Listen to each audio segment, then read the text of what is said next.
So you can see that really our consumption of fossil fuels, our consumption of energy just really continues to increase. One kind of nuance to that is where is our energy coming from? And this is kind of the linking slide between the first and second thing. And on here you can see that's the makeup of really where our energy is coming from. The thing that I find kind of frightening in all of that is you can see how much of that between coal, oil, gas, and so forth are fossil fuels. Really, that represents the block of green energy. And it's been pretty consistent since 1990. That said, obviously, this is steady at 100% across the top. The absolute amount of energy has increased, and therefore the absolute amount of green energy has also increased. But the fact of the matter is that as a total percentage of the mix, it hasn't really changed that much because the absolute amount of fossil fuels that we're extracting has also increased. We've got these increased greenhouse gas emissions, and at the end of the day, it's not just industry that's failing to deliver, though there are obvious players, and in particular the energy sector does have a key role here. Some of the gains that have been made, and there are some really great examples of industries that have made huge strides.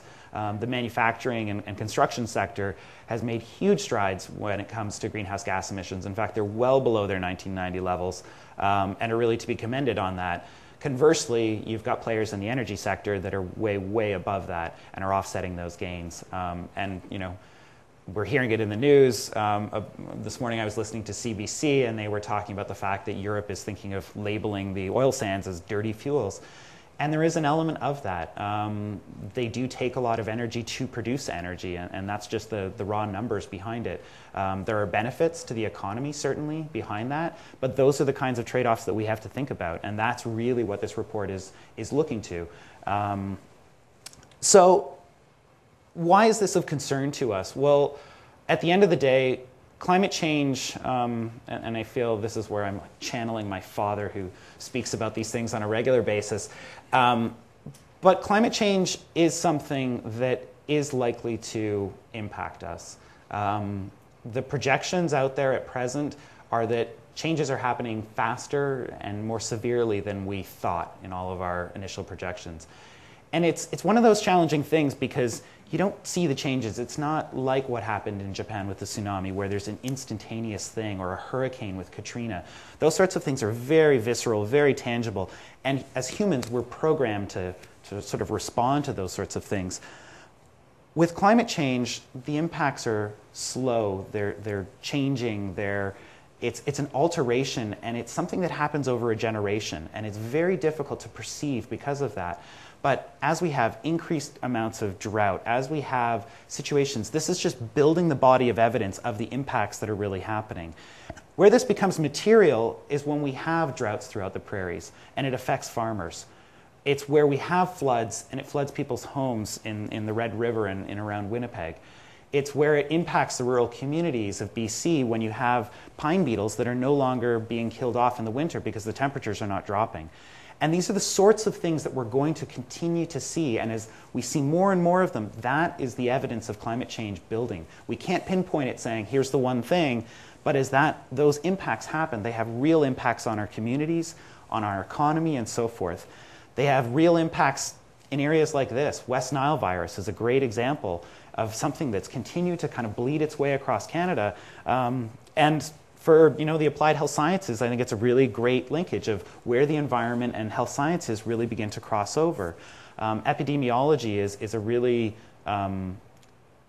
it's very heavily environmentally driven, and vectors are based upon what's going on in the environment. And there's a lot of building evidence to talk about what will happen with malaria, with a lot of these diseases that are carried by insects under climate change scenarios, because the expansion of the ranges of those species and therefore the diseases begins to change. So there are a number of different areas, and that's a major concern for well-being of Canadians. But like I said, there's also great news in all of this. There certainly is a greater awareness, more so than ever before. Canadians are very attuned to the fact that climate change is an issue. While our response may not be where we want it to be, there is a very strong level of awareness. I mentioned in the graph that per capita emissions are decreasing. and that some of these industries have made huge strides to decrease their impact. There's great examples of building and the $400 million worth of construction that's going on across the campus here.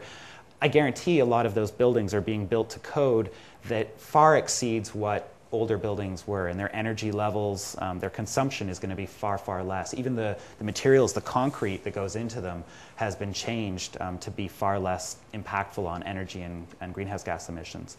And there's some really great solutions emerging. I live and operate out of BC these days, and BC is not only a leader in Canada, but globally around putting in a carbon tax.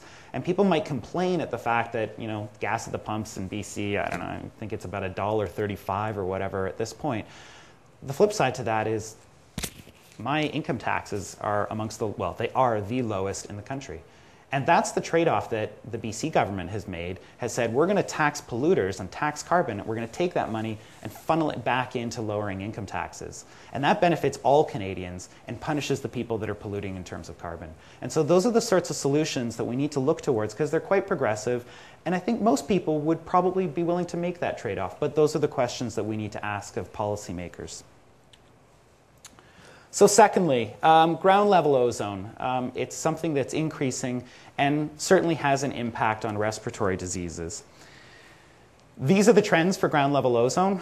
This is something that's increased about 11% over the course of since 1990 to 2008. As you can see, there's a fair bit of variability, and so whether or not that trend line is going to continue to go up is something that we have to wait and see. A lot of these trends, there's just not the length of data to really determine whether or not this is a significant long-term ongoing trend. But we can look at where it's headed, and we can have our concerns. Now, this isn't to say that that number is bad. You can see at the top of the graph, the current government target level is up there, meaning we're below that target level, and that's a good thing. The higher this number, the worse it is. That said, what very good ground level ozone is, we're above. So that's a bit of a bad thing. So where does that lie? Well, it's certainly not the worst thing, and we're within the kind of targeted zone that the government would shoot for. That said, if we look at the numbers on child asthma, those numbers continue to grow, and they grow at a fairly disturbing and alarming rate. Now, we don't know exactly all of the contributing factors to that, but we do know some of them, and ground level ozone is certainly one of those contributing factors. And so Canadians in urban areas in particular are highly exposed to this ground level ozone. The thing that generates ground level ozone for the most part tends to be transportation emissions. It's burning of fossil fuels, but transportation is a big, big contributing factor behind it. And so those Canadians that are located in urban areas, and frankly that's about 80% of us, are increasingly exposed to that ground level ozone and those rising levels. Why that's concerning?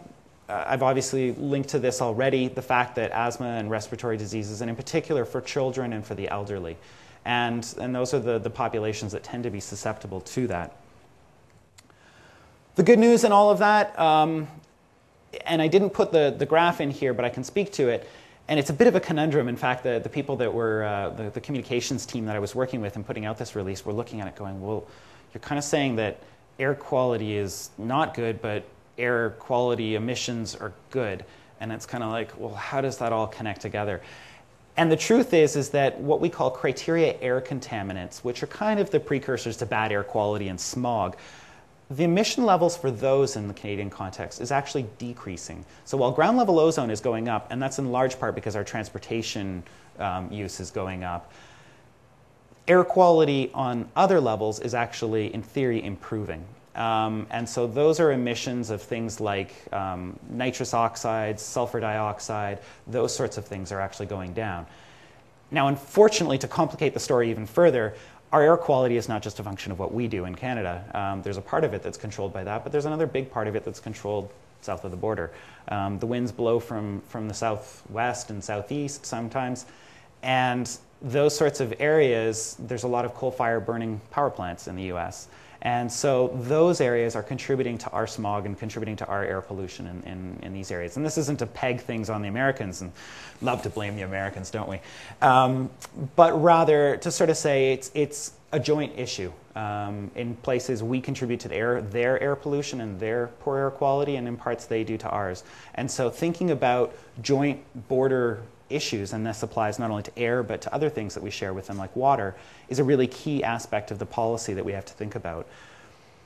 The good news, so in addition to the fact that some of these other types of air quality emissions are getting better, there's also, I think, a rising awareness of the solutions. Certainly in Vancouver and in places like Toronto, albeit maybe not so much with the new mayor that's come in, biking has been something that's been promoted in a lot of Canadian cities. And I think as we move towards those sorts of solutions, whether that be walking, whether that be biking, putting in electrically powered public transport systems, those sorts of things are going to be critical to helping to maintain this, and in particular around that transportation aspect of things. And so not only are they being increasingly promoted, but they're being increasingly adopted, and that's something that we need to kind of continue that trend. So this is one, and you know, you're seeing a common theme. I actually lived in Toronto and lived in Toronto for the better part of 8 to 10 years. And this, I don't know, is there anybody in the room from Toronto? And were you in Toronto a few years ago when the garbage strike was on? No, I was out of the country. Well, be thankful. So this is a shot from a few years ago in Toronto.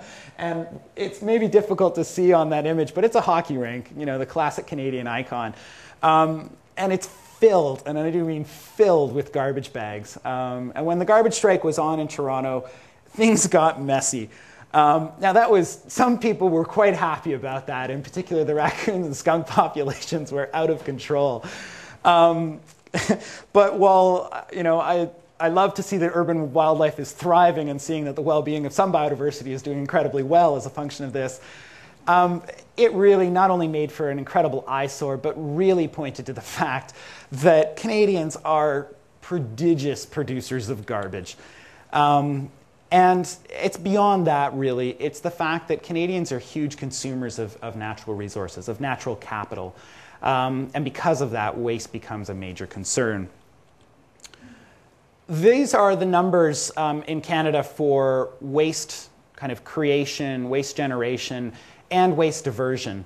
And as you can see here, the numbers have been kind of bouncing around to some extent, whether that's an increase, a decrease. One thing we can say is that there's an increasing percentage overall that is being diverted, which is a good thing. But if we look at overall levels, there has been an increase in the amount of waste generated. As we look at that across the country, here's the rough breakdown by province. And as you can see, you know, this sort of points to a point that I'll raise later on around some of the challenges of data gathering, which is somewhat incomplete in this context. But you can see that overall there's been an increase across these, and that there's a major difference from province to province. And I was doing an interview yesterday, and the question was, okay, so what's going on in Alberta? You know, like, why is their number so high? And truth of the matter is that I don't have an answer entirely to that. But certainly one thing that does happen, and it varies not only province to province, but municipality to municipality, is the fact that different municipalities put in different solutions towards waste diversion and to promote waste reduction. And this part of Canada, actually, the sort of Kitchener-Waterloo, Guelph region, has been a leader in the Canadian context in trying to address those sorts of solutions, whether that's introducing the green bin programs, having the wet-dry system. Those sorts of approaches to waste management have been really very progressive in trying to lower some of these numbers. There are additional approaches that people are thinking about, things like putting on charges for the amount of garbage that you generate, and trying to encourage people to produce less garbage. And not only that, but to think of garbage as not garbage, to think of it as wasted resources, because that's really what it is.